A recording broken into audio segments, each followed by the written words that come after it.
Si vous n'avez jamais vu de zélotes dans l'évangile, parce que le véritable zélote, ce n'est pas notre frère Serge. Moi, je suis un premier zélote. Parce que j'ai donné la définition de ces zélotes-là. Nous sommes des hommes qu'on a déjà tués depuis longtemps. Un cadavre qui marche.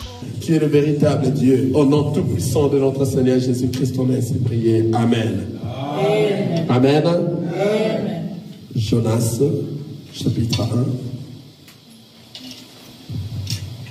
Du premier verset jusqu'à la fin.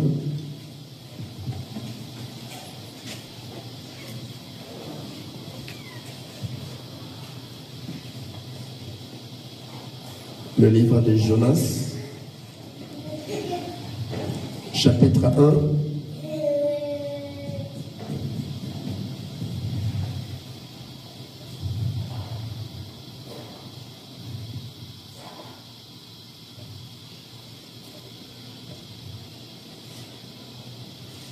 Jonas, chapitre 1, du premier verset. Frère Chai peut nous aider rapidement.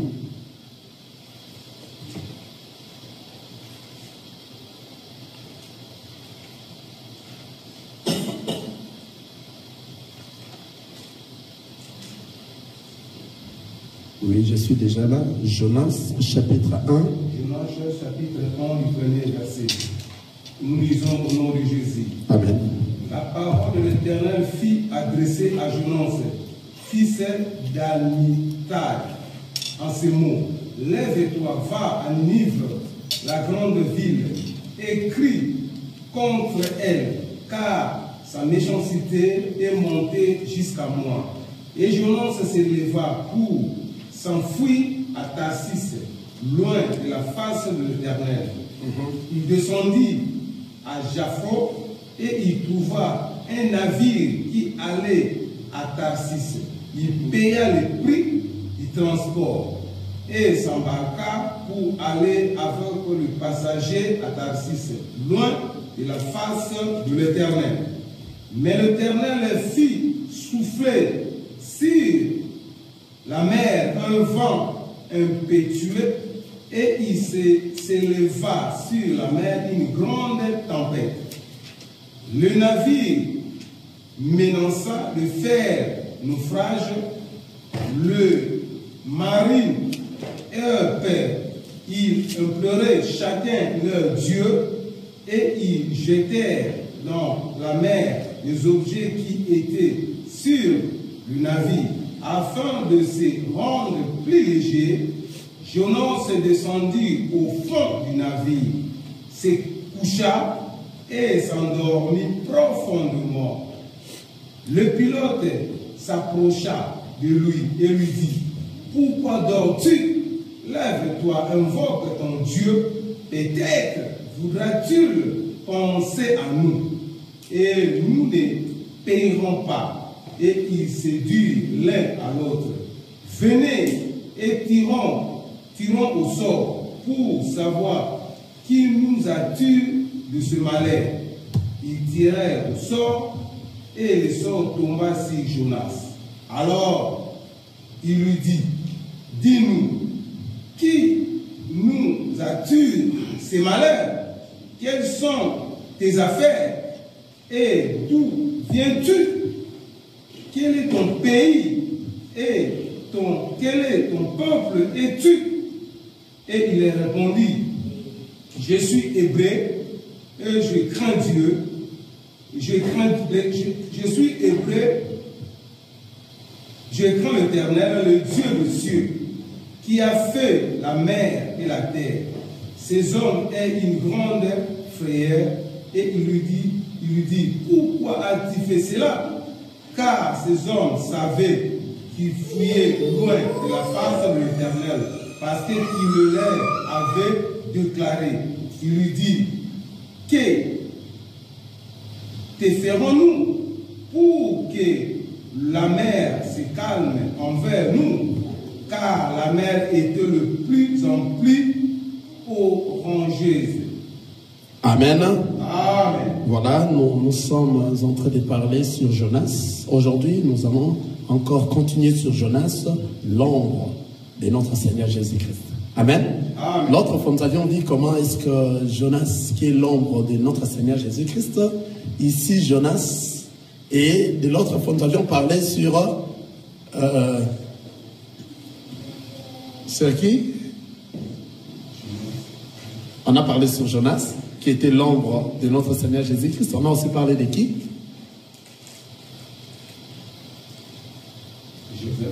De Joseph, merci, qui était l'ombre de notre Seigneur Jésus-Christ. On a aussi parlé de qui?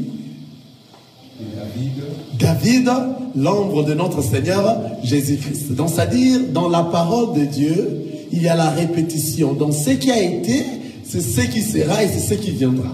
Vous voyez? Donc, c'est-à-dire, la parole de Dieu ne fait que ce que le Seigneur avait déjà fait dans l'ombre. Et puis, lui-même, il est venu faire et concrétiser sa parole. Amen. Donc, c'est-à-dire, Jonas est aussi l'ombre de notre Seigneur Jésus-Christ. Aujourd'hui, nous allons encore s'asseoir là. Bien que l'allure que nous avions eue l'autre fois, cette marche que nous avions eue l'autre fois, on va s'écarter un peu, mais nous sommes toujours dans la même marche. Amen. Nous allons donner encore quelque chose que nous avions essayé un peu de sauter parce que on ne peut pas aller vite dans ces choses. Nous devons décortiquer tout ce qui est à l'intérieur de cette parole, afin que nous sachions réellement Jonas, en quoi il est réellement l'ombre de notre Seigneur Jésus-Christ. Alléluia. Et nous-mêmes aussi, nous devons, à partir de cette parole, nous allons s'en sortir dans nous-mêmes et que nous puissions marcher à la crainte de la parole du Seigneur. Car sans les explications de ces choses, personne ne verra le Seigneur. Ces choses sont écrites. C'est la lampe. Alors pour avoir la lumière, c'est les explications de ces choses. C'est la révélation. Amen. Sans les explications de la parole du Seigneur, personne ne verra le Seigneur. C'est pour cela, lorsque le Seigneur choisit ses serviteurs, il va lui-même va lui donner l'intelligence et la sagesse de voir les Écritures. Amen. Alors, nous sommes en train de parler de Jonas. Nous n'allons pas aller très rapidement. L'autre fois, on a vu comment Joseph est aussi l'ombre de notre Seigneur Jésus-Christ. Nous avions vu comment David aussi, l'ombre du Seigneur Joseph. Comme Jonas aussi, qui avait reçu la parole pour quitter et pour aller à Nénive. Lui aussi l'ombre de notre Seigneur Jésus-Christ. On continue encore aujourd'hui, je vais lire jusqu'au verset 5. Lève-toi, Jonas chapitre 1, lève-toi, va à Nénive, la grande ville, et crie contre elle, car sa méchanceté est montée jusqu'à moi. Et Jonas s'éleva pour s'enfuir à Tarsis, loin de la face de l'Éternel. Il descendit à Jappo et il trouva un navire qui allait à Tarsis. Il paya le prix de transport et s'embarqua pour aller avec le passager à Tarsis, loin de la face de l'Éternel. Alléluia. Jonas croyait être loin de la face de l'Éternel, à quittant, à ne pas chercher à aller à Nénive. Il a voulu aller à Tarsis pour aller se cacher l'Éternel. Alléluia. Mais l'Éternel fit souffler sur la mer un vent impétueux et il s'éleva sur la mer une grande tempête. Nous avions dit, Jonas a payé le prix du navire. Il est, au lieu d'aller à Nénive, lui, il est allé à Tarsis. Mais pour arriver à Tarsis, il est passé où? Sur les navires. Donc, l'autre fois, nous avions dit, le navire représentait quoi? Israël. Vous vous souvenez? Amen? On se souvient de ce qu'on avait dit l'autre fois. Le navire représentait Israël. Arrivé dans le navire, Jonas n'a pas pu aller où? À Tarsis. Là-bas, il allait fuir l'Éternel. C'est dans le navire que tout s'est passé. Alléluia. Maintenant, la parole nous dit ceci. Mais l'Éternel fit souffler sur la mer un vent impétueux et il s'éleva sur la mer une grande tempête. Le navire menaçait de faire naufrage. Le marinier eurent peur. Ils implorèrent chacun leur Dieu et ils jetèrent dans la mer les objets qui étaient sur le navire, afin de se le rendre plus léger. Alléluia. On ne peut pas laisser cette partie-là comme ça. Car ça nous parle de beaucoup de choses. Je reprends le verset 5. Qu'est-ce que fait le marinier? Le marinier eurent peur. Ils implorèrent chacun leur Dieu et ils jetèrent dans la mer les objets qui étaient sur les navires afin de se les rendre plus légers. L'arrivée de Jonas dans le navire, tout a basculé. Il y a eu un vent que l'Éternel a soufflé. Un vent très fort qui allait faire clouer, noyer le navire. Et c'est maintenant tout le monde qui commençait à prier son Dieu. Alléluia. Ici, je ne dis encore rien, je suis en train de répéter seulement les Écritures. Donc tout le monde commençait à faire quoi? À prier son Dieu afin que ce souffle, ces vents qui soufflaient fassent quoi? C'est calme. C'est calmé, on dit ça comme ça. S'atténuer. Mais ils ont longtemps invoqué leur Dieu. Il n'y avait rien qui s'est passé. Alléluia. Parce qu'eux avaient des dieux. Chacun est allé chercher son Dieu. Les musulmans, mais les navires continuaient toujours. Alléluia.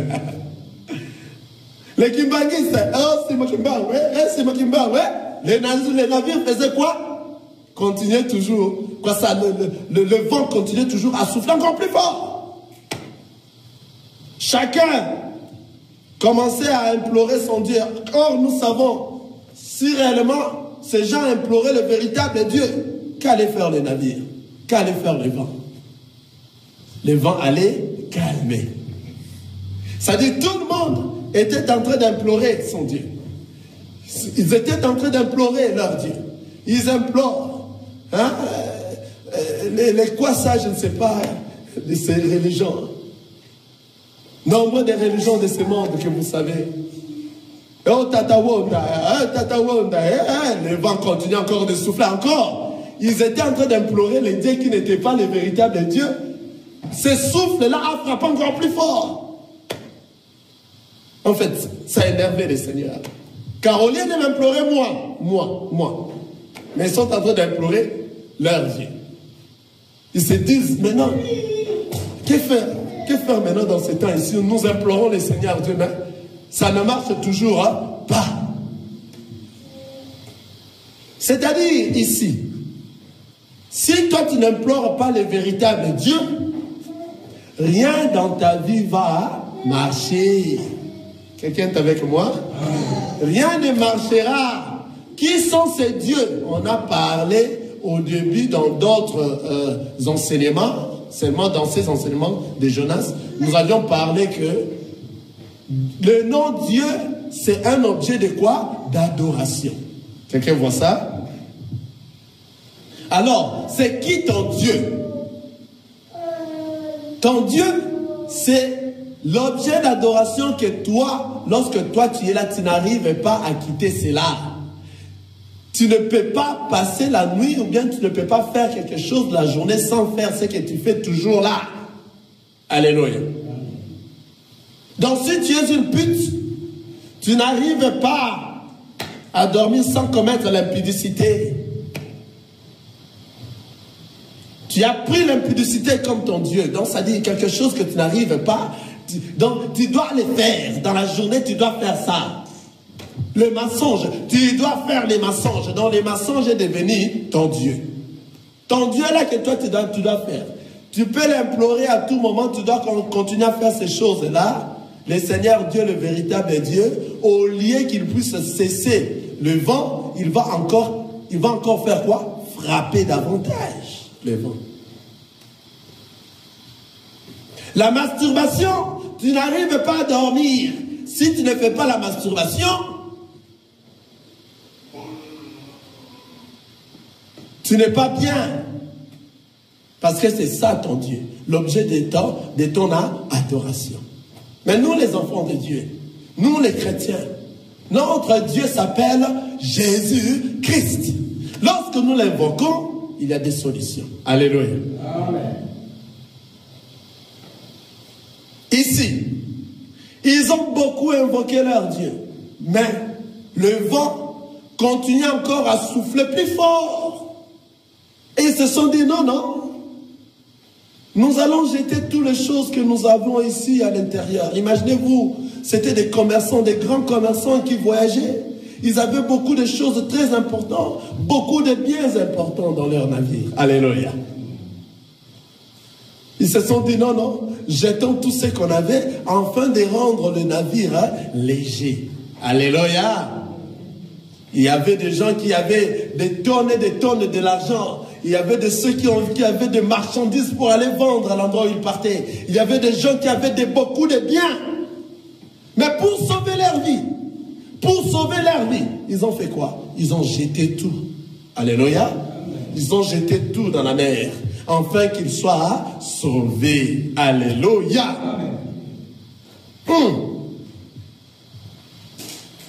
L'exemple de ces gens ici, très important.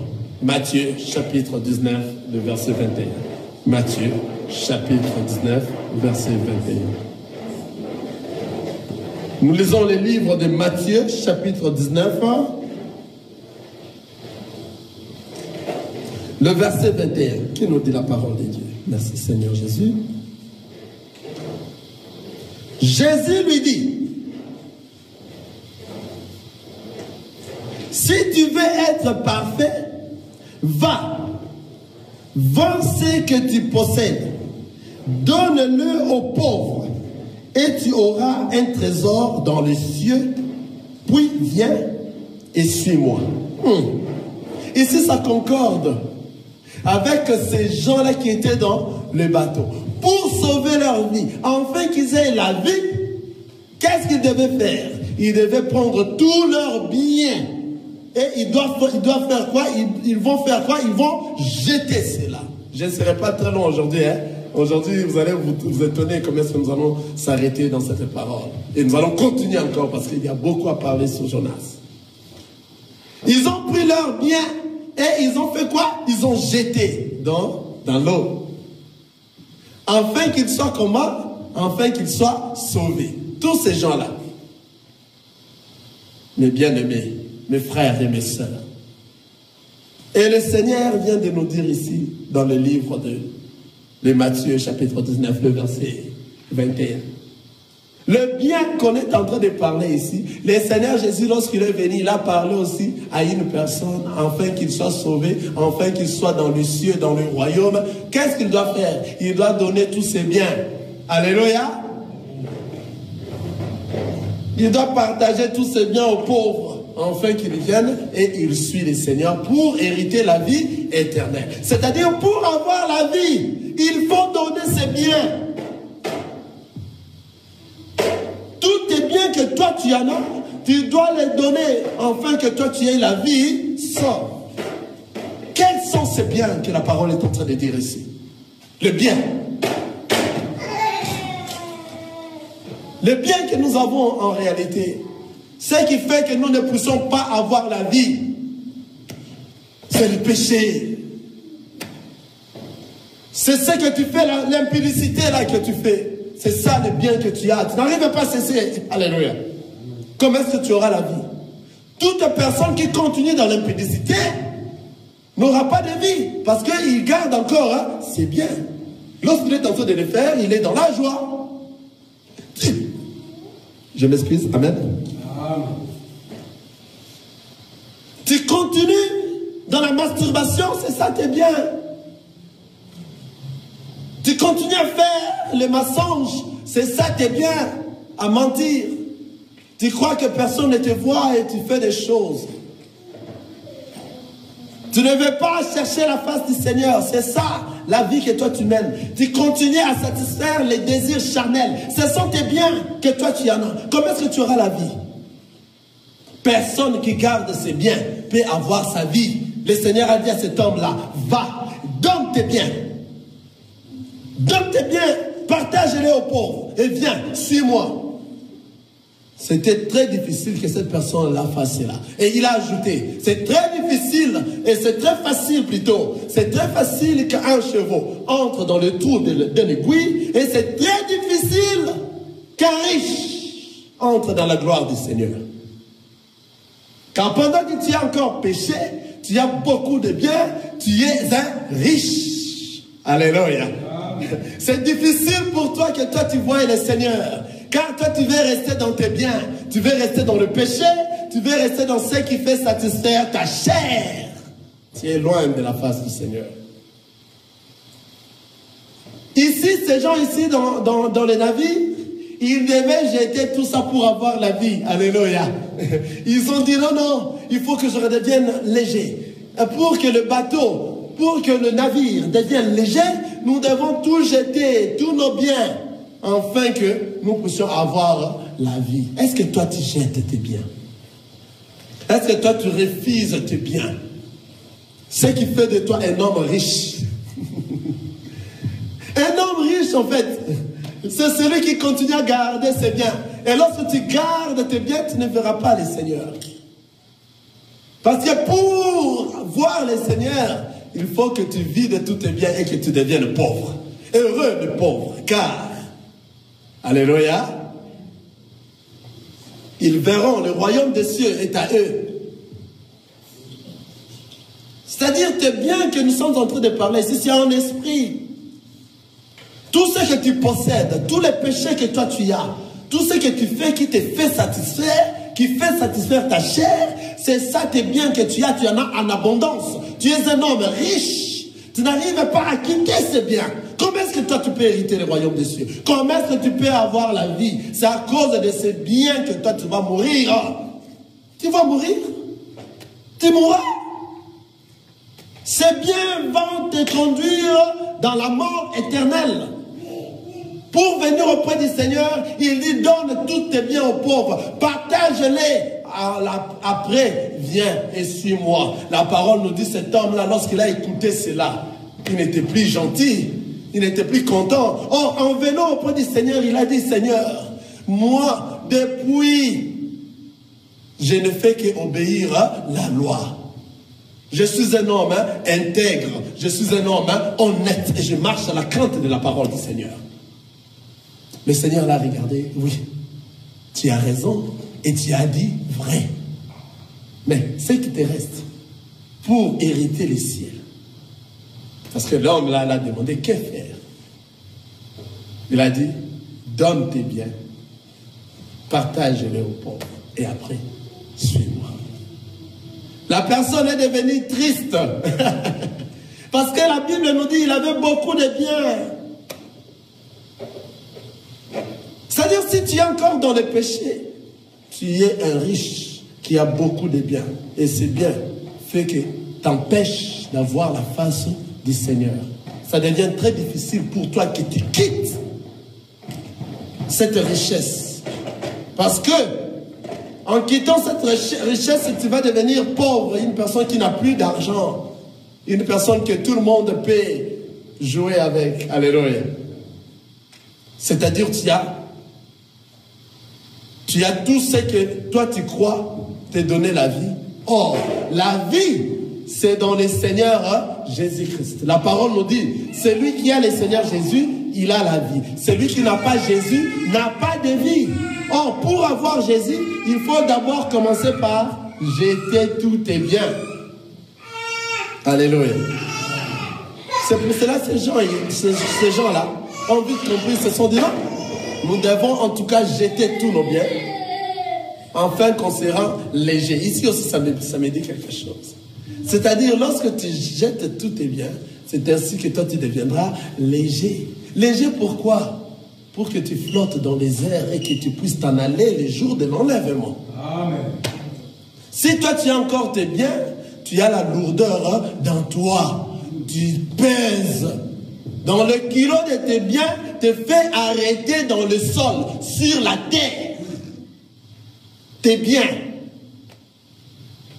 te feront rater l'enlèvement. Parce que tu pèses. Il faut devenir léger. Alléluia.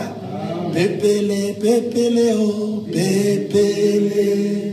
Pépélé na Yesue, pépélé. Nganabala Yesu, nakopesa ye mikumba. Nanga nyonso, ponatika la pépélé. Pépélé. Amen. Nous allons donner à Dieu tous nos fardeaux, afin que nous puissions demeurer légers. Légers pourquoi? Pour s'envoler vers le ciel. Toute personne lourde ne saura pas s'envoler vers le ciel. Il faut devenir léger comme un ballon d'air artificiel. J'ajoute artificiel parce qu'il y a des ballons d'air qui ne sont pas artificiels, qui n'arrivent pas à monter vers le ciel. Alléluia. Quelqu'un voit ce que je suis en train de dire? Donc si tu prends un ballon d'air, tu prends ton souffle, tu laisses comme ça, ça ne monte pas. Mais mettez le ballon d'air, des souffles artificiels, laissez seulement, ça part. Alléluia.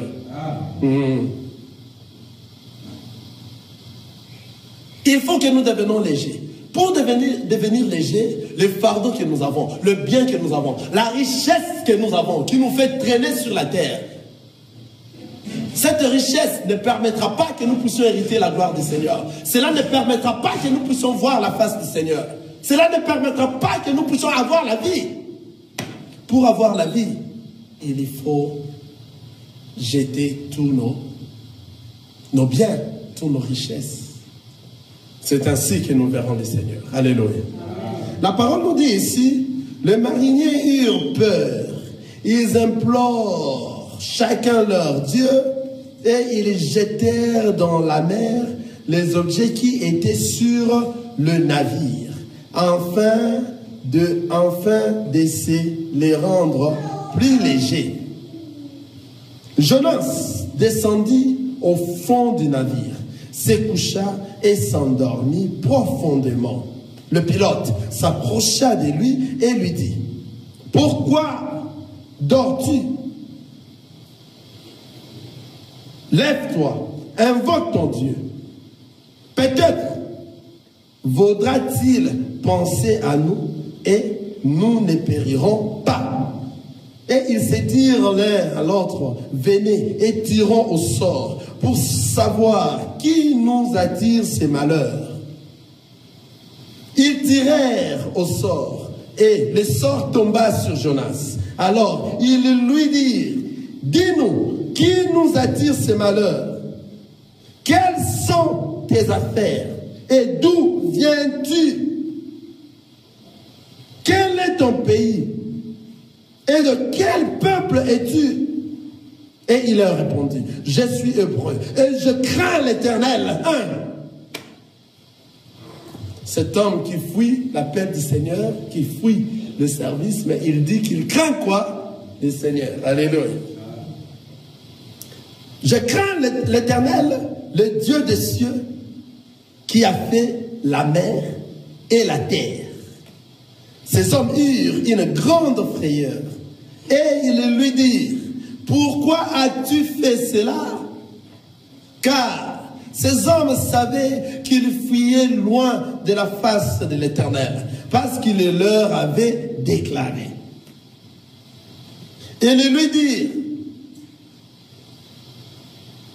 que te ferons-nous pour que la mer se calme envers nous? Car la mer était plus en plus orageuse. Et il leur répondit: prenez-moi et jetez-moi dans la mer, et la mer se calmera envers vous. Car je sais que c'est moi qui attire sur vous cette grande tempête. Alléluia. N'oubliez pas, nous sommes en train de dire Jonas, l'ombre de notre Seigneur Jésus-Christ. Alléluia. Nous avions vu comment est-ce que ces gens ont pris des choses, ils ont jeté. Alléluia. Pour qu'ils aient quoi? La vie. Alléluia. Or, la parole nous dit, Dieu a tant aimé le monde qu'il nous a envoyé son Fils unique, afin que quiconque croit en lui ne périsse point, mais qu'il ait la vie éternelle. Dans le Fils que le Seigneur a donné, c'est à cause de son amour. Alléluia, suivez-moi très bien. C'est à cause de l'amour de Dieu que le Seigneur a donné. Qu'est-ce que toi tu donnes au Seigneur? À cause de son amour envers toi. Il n'a pas besoin de tes voitures, il n'a pas besoin de ton argent, il n'a pas besoin des milliards que tu as, il n'a pas besoin de villas, de tout ce que toi tu en possèdes. Le Seigneur en a tout, car les cieux et la terre l'appartiennent. Mais il nous dit de donner quoi? Notre vie comme un sacrifice vivant, sain et comment? Agréable. À cause de l'amour, nous devons donner nos corps. Alléluia. Nous devons donner nos corps. C'est-à-dire, une personne qui pêche aujourd'hui, suis-moi bien frère Chaï, une personne qui pêche aujourd'hui n'a jamais donné son corps. Alléluia. Il a gardé son corps, il a gardé sa richesse. Ah.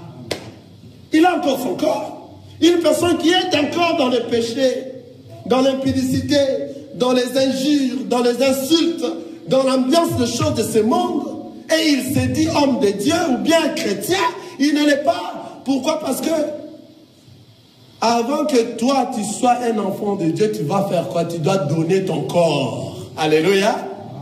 Si toi tu gardes encore ton corps, tu n'es pas encore un enfant de Dieu. Tu dois donner ton corps comme un sacrifice vivant, sain et agréable. Je vois une personne qui vient me parler. Ils ont exagéré, ils m'ont beaucoup injurié. Moi, je ne peux pas leur laisser comme ça. Je dois aussi. Et je me dis, mais tu es chrétienne? Oui, mais je suis chrétienne, mais... Et je mets d'abord la Bible à côté. Comment tu as mis la Bible à côté? On t'a injurié, on t'a insulté, et toi aussi tu veux répliquer. C'est-à-dire, toi tu gardes encore ton corps. Quelqu'un voit ça? La personne qui donne son corps, alléluia, comme un sacrifice vivant, c'est agréable. On peut t'injurier. On peut parler de toi des choses. Le monde peut faire tout ce qu'il peut faire. Toi, tu n'es pas dedans. Parce que toi, tu as déjà donné ton corps. Si toi, tu continues à garder ton corps, c'est ça ce que nous disons. Tu as encore ta richesse avec toi. Le Seigneur dit, ton corps est le temple du Saint-Esprit. Là où il fait quoi? Il règne, il vit. Si toi tu détruis ce corps, qu'est-ce que je ferai? Je te détruirai. Donc le corps que nous avons, nous devons l'offrir au Seigneur comme un sacrifice vivant, sain et agréable. Parce que ce corps, c'est ce qui va nous faire traîner afin que nous ne soyons pas enlevés. À cause du désir charnel de ce corps. Mais si tu es un véritable enfant de Dieu, tu vas donner ton corps. Alléluia. Tu vas donner ton corps comme un sacrifice vivant, sain et agréable. Et une fois que tu donnes ton corps, tout ce qui est de ce monde ne t'intéresse plus. Tout ce qui est de ce monde est devenu de la boue pour toi. Alléluia. Parce que toi, tu es dans le Seigneur. Ton corps ne t'appartient pas. Ton corps n'est pas à toi. Nombreux qui disent, le Seigneur ne voit que le cœur, et ne voit pas tout ce que tu fais. Non, ce que tu es en train de faire dans le corps, il a dit, ton corps ne t'appartient pas. Ton corps est le temple du Saint-Esprit. Ne mélange pas ton corps avec un prostitué, une prostituée, non. Si tu le fais, toi et lui, vous devenez des prostituées. Ne mélange pas, parce qu'il ne veut pas. Lui qui est le propriétaire du corps, il a besoin que toi tu puisses lui rendre ses corps, que tu puisses lui donner ses corps. À cause de ton amour envers lui. Qu'est-ce que je vais dire par là? Parce que nous sommes dans Jonas. C'est bien la parole de Dieu. Alléluia. La parole de Dieu est succulente, très succulente. Qu'est-ce que je vais dire par là? Toute personne qui ne donne pas son corps ne verra pas les cieux. Ici, qu'est-ce qui est passé? Je lis dans le verset 11. Jonas chapitre 1, je suis dans le verset 11. Il leur dit, que te ferons-nous pour que la mer se calme envers nous? Car la mer était plus en plus orageuse. Et il leur répondit, prenez-moi et jetez-moi dans la mer. Et la mer se calmera envers vous. Alléluia. Quel est cet amour, ce plus grand amour de donner sa vie pour les autres? Jonas, l'ombre de notre Seigneur Jésus-Christ. Pour que les autres soient sauvés, il fallait que lui-même soit jeté. Alléluia. Et le Seigneur Jésus-Christ, celui qui est le véritable Dieu, il s'est donné la mort afin que nous puissions avoir la vie. Quel est cet amour? L'amour le plus grand. C'est le plus grand amour de donner sa vie pour les autres. Il a dit, vous voyez toutes ces tempêtes, une fois que vous me prenez, vous me jetez dans l'eau, ces tempêtes feront quoi? Se calmera. Alléluia. Jonas, l'ombre de notre Seigneur Jésus-Christ. Lui-même, le Seigneur Jésus-Christ est venu. Il est allé mourir sur la croix afin que nous puissions voir la vie. Il a regardé, Jonas a regardé tous ces gens-là. Non, non, je vais mourir à votre place. Prenez-moi, jetez-moi dans l'eau. Alléluia. Ces corps-là, jetez-les dans l'eau. Je les donne comme un sacrifice. Afin que quiconque qui est dans ce navire, ait quoi? La vie. Le Seigneur Jésus-Christ est venu nous donner la vie. Quiconque croit en lui ne périsse point, mais qu'il ait quoi? La vie éternelle. Pour que cela s'agisse, il faut qu'il puisse se donner lui-même comme un cadeau, comme une offrande. Si toi, tu ne donnes pas ton corps en Jésus-Christ comme une offrande agréable à lui, tu n'auras pas de vie. Si tu ne répètes pas ce que le Seigneur Jésus-Christ a fait, tu n'auras pas de vie. La vie que nous parlons, c'est la vie éternelle. La vie par excellence, la vie éternelle. Toute personne qui ne donne pas son corps comme un sacrifice vivant, sain et agréable, ma soeur, ici on ne parle pas des offrandes, mettez ça, que le Seigneur sera avec toi. 2, 3, 4, 5, 6 paniers, 10 paniers. On ne parle pas de ces choses ici. On parle de toi, on parle de moi, on parle du corps. C'est ça l'endroit plus difficile à faire. Tu te dis chrétien, oui, est-ce que tu as donné ton corps? Tu as donné ton corps, ou bien tu le gardes encore? Tu l'as donné, ou bien tu le gardes encore? Parce que toute personne qui donne son corps, il est devenu une nouvelle créature. Tout a déjà changé. Avant même l'enlèvement, toi tu vis déjà les ciels. Tu n'auras plus les soucis des choses de ce monde. Tout ce qu'on te dira dans ce monde est passager. C'est rien pour toi, c'est vanité des vanités. Parce que toi, tu as déjà donné ton corps. Le Seigneur Jésus-Christ est venu mourir afin que nous puissions avoir la vie. Jonas, il s'est dit non, jetez-moi afin que vous puissiez avoir la vie sans. Pour que ceci se calme, pour que ce vent ici se calme, jetez-moi dans l'eau. Jetez-moi. Lorsque vous allez me jeter, tout va se calmer et vous aurez la vie. Ah, Jonas, l'ombre de notre Seigneur Jésus-Christ. Il y a encore quoi? Je vais terminer cette partie par là, je vais dire maintenant. Il y a encore quoi? La parole nous dit, après avoir jeté Jonas dans l'eau, il a fait 3 jours. Alléluia. Et il est sorti où? À Ninive. Qui sont ceux-là qui l'ont jeté dans l'eau? Il était dans le navire. Qui représente le navire? C'est Israël. Donc Israël, je suis venu chez les siens et les siens ne m'ont pas reçu. Alléluia. Ils m'ont jeté dans l'eau. Après 3 jours, je vais sortir où? Chez les nations, à Ninive. Car le Seigneur au début ici, il a dit, lève-toi, va à Ninive, la grande ville, et crie contre elle, car sa méchanceté est montée jusqu'à moi. Quelqu'un voit ça? Il a dit maintenant à tous ceux qui m'ont reçu et croient à mon nom, je leur ai donné le pouvoir de devenir enfants de Dieu. Il a dit maintenant parmi les nations, tous ceux qui vont les croire. Le passage de Jonas dans le navire jusqu'à Ninive, c'est la mort de notre Seigneur Jésus. C'est ce que Israël a rejeté et qui ont bénéficié de cela, c'est Ninive. Ninive aujourd'hui, c'est les nations. C'est toi et moi.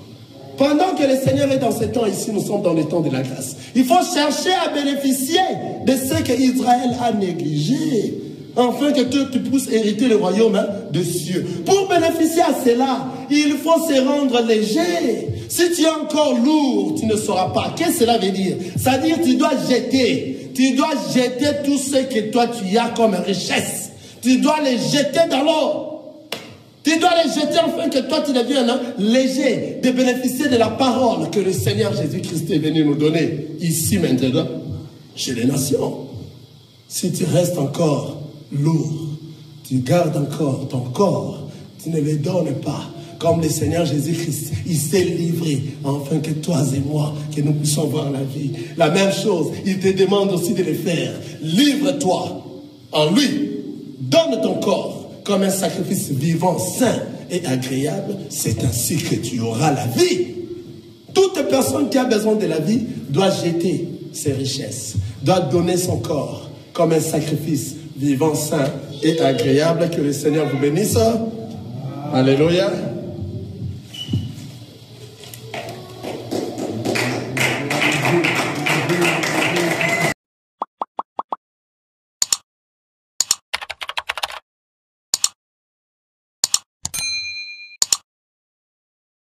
Nazako matangai, nazako matangai, nga nazako matangai.